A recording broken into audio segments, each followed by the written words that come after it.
हमारे चैनल पर आज हम बात करेंगे आसाम सरकार के एक बहुत बड़े फैसले के बारे में, जिसमें कहा गया है कि अब बिना एनआरसी के आधार कार्ड नहीं मिलेगा।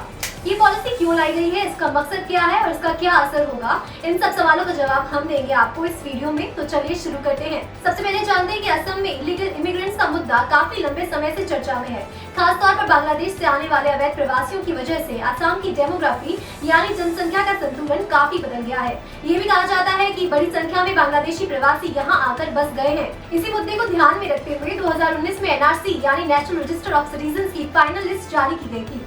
अब असम सरकार ने नया फैसला लिया है, अगर आपने एनआरसी में अप्लाई नहीं किया तो आपको आधार कार्ड नहीं मिलेगा। यह फैसला इसलिए लिया गया है ताकि अवैध प्रवासियों को आधार कार्ड पाने से रोका जा सके। आपको बता दें, आधार कार्ड सिटीजनशिप का प्रूफ नहीं है, लेकिन लोग इसे अक्सर एक पहचान पत्र की तरह इस्तेमाल करते हैं।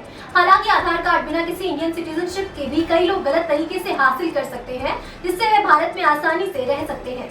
इसी को रोकने के लिए आसाम सरकार ने यह कदम उठाया है। अब इस पॉलिसी का एक बड़ा कारण ये भी है कि कुछ जिलों में आधार कार्ड होल्डर्स की संख्या अनुमानित जनसंख्या से ज्यादा हो गई है। उदाहरण के तौर पर बारपेटा और धुबरी जैसे जिलों में हर 100 लोगों पर 103 से अधिक आधार कार्ड जारी किए गए हैं। क्या ये संभव है?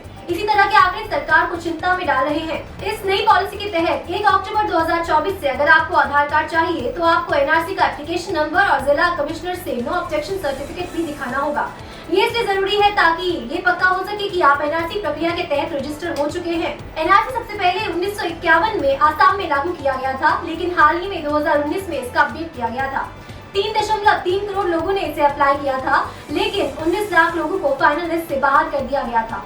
अब अगर आप एनआरसी में शामिल नहीं हैं, तो आपको आधार कार्ड के लिए अप्लाई करने में मुश्किल होगी। आसाम सरकार का मानना है कि इस पॉलिसी से अवैध प्रवासियों को भारत में पहचान पत्र पाने से रोका जा सकेगा।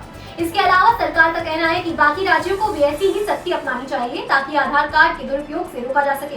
इसके साथ साथ सरकार बॉर्डर सिक्योरिटी पर भी खास ध्यान दे रही है।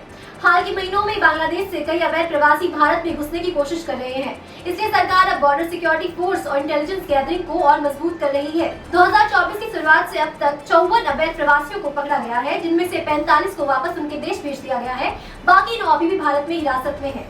इस तरह की कार्रवाइयों से आसाम सरकार अवैध प्रवासियों को रोकने के लिए अपने मिशन को सख्ती से आगे बढ़ा रही है। धन्यवाद।